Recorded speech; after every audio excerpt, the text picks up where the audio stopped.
In order to help students understand abstract art, we'll start by showing some examples. So in the presentation that I put together, we're going to look at examples by Calder, Rothko, and Johns. And to start out with, we're going to look at this really fun example by Alexander Calder and have the students talk about the different lines and shapes and colors that they see. And hopefully they start to use their oils vocabulary, such as talking about the different kinds of lines and shapes and circles that they see on there.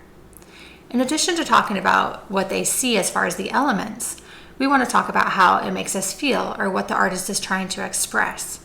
So does it feel kind of like crazy and happy, or does it feel kind of just calm and sunny? Have the students start to think about what they see and feel within that piece. In the second example, we have this even simpler painting by Rothko, and it's just these large blocks of color. So we want to talk about what emotion this makes the students feel. And of course, there can be lots of different answers. Not everyone will feel the same thing from the same painting.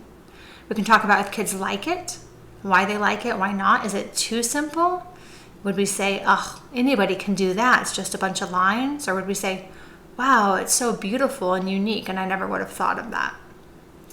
And then just for fun, you can ask the students, so this painting right here, how much do you think it last sold for? And amazingly, the answer is $36.5 million. And that was just a few years ago. And our last piece of famous art is going to be Flag by Jasper Johns. And this will kind of lead us into our project for the day. So first we want to talk about, is this abstract or realistic? Well, it's kind of abstract because it's just a bunch of rectangles and stars, and it's really just really simple. But yet it's almost realistic because it looks exactly like an American flag. So that's a tough discussion about which one is it? Is it both? Is it neither? Then we want to have the students talk about what they see. So we want to talk about the lines, the shapes, the angles, and things like that. Because we're going to take those elements from the American flag and we're going to mix them up. So the word abstract means to separate or withdraw from something else. And that's exactly what we're going to be doing with the American flag. We're going to be taking elements from the flag, separating them, changing them, and then putting them all back together in a beautiful way.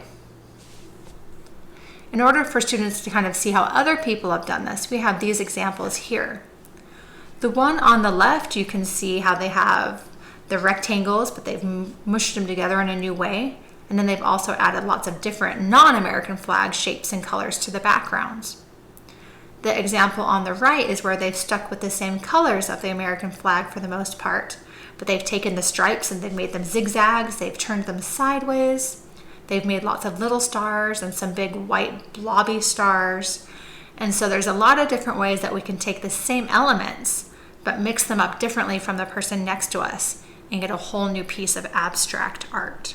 In the lesson plan on my blog, I have a list of example directions that you could use to lead the students through taking the elements from the flag, abstracting them, and then putting them on their paper. That's just an example list, so please feel free to use your own, make up your own list of directives to lead your students through.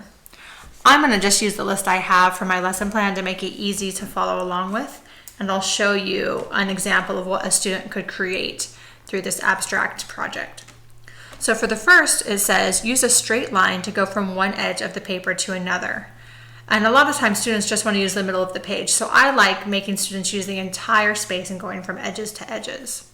So I'll start here and I'm going to take one of my straight lines from the flag, but I'm going to turn it sideways and go from one edge to another. Once all the students have their straight line, then you can go to step 2. It says, using a curved line, go from one edge to another. So maybe this is more like a waving flag or taking one of the lines from the flag and curving it a little bit. So I'm going to go from, I think this edge, and I will curve it just as much as I want to into another edge. You do not want your students copying their neighbor's drawing. You want to make sure that they're all thinking independently because there's no right or wrong way to do this. We simply want to take those elements, mix them up, and then put them onto our paper in a well-designed way. So even as we go through this, you can talk about the principles of design, talking about how do we balance out this paper? If we do something on the left side, could we do something on the right to balance it out, and things like that. So for the third directive, it says, draw 2 angled lines anywhere on your paper. It doesn't tell the students how big to do them or what kind of angled lines to do, so it's really, really open. For mine, I think I'll do an angled line here, goes across, and then maybe a crazy little overlapping angled line here. And this is also using repetition, which is another of the principles of design we're going to focus on today. So we're repeating things over and over, and that creates a unity to our piece. Number 4 says, draw a circle so that it overlaps a line. So overlapping means on top of. So I'm going to find a place where I want to add a circle, maybe right here. Again, the size is totally up to your students.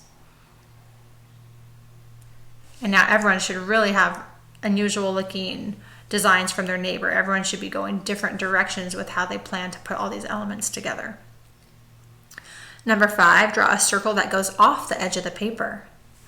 This is always good to do because it draws the eye towards the edges of the paper and uses up our entire space. Number 6, use angled lines to draw a medium-sized star shape. So this is where I started to include some of the more specific elements of the flag. Earlier in the directives, we kind of used lines and we changed them up, like the lines of the flag. And now we're going to take the stars of the flag and start adding those. So a medium-sized star shape with angles. So I'm going to go like this. I'm going to go and stop for our angled lines and then go again. And I could be as big with my angled lines to create my star shape or little.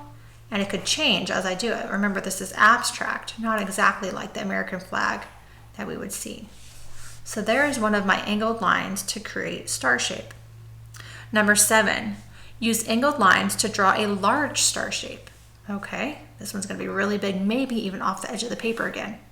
Yeah, let's do that. Huge star shape. I go and I stop, and I go, stop. Just like when we did oils on day 1, learning how to use those angled lines. And then number 8, use angled lines to draw a small star shape. All right, where would I need to do it to balance this out? I have some empty negative space here, but I kind of want to leave that empty. I like that. Maybe I'll go up here and do my small one in between these 2 other ones. So the repetition of the star is really nice because that has our eye look from one to another and kind of gives us movement across the page there with that repetition. So now your students have created an abstract American flag drawing. You can see all these little areas of shapes that have now been created by overlapping other lines and shapes. So we have lots of little areas that we can color in different colors. You can give your students colored pencils or markers or both. So whatever they have, that's fine, but you do want to teach them how to color well. This is not something that's just innate for students. We're going to show them how to do it. So I would show them up on the board with maybe just a whiteboard marker how to go into a shape and outline it first.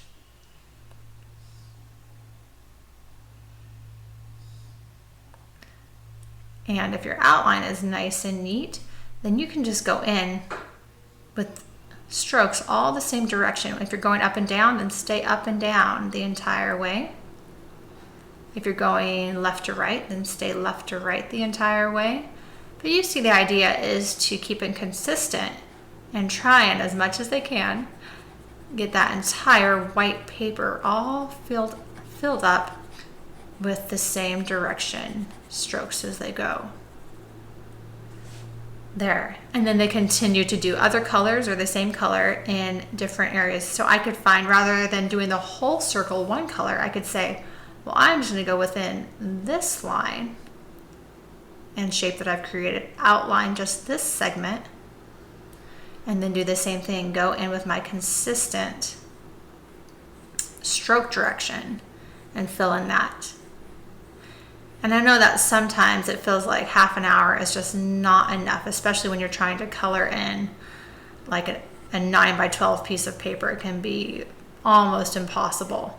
So especially with this project, if you just want to leave a lot of areas white, that's totally fine.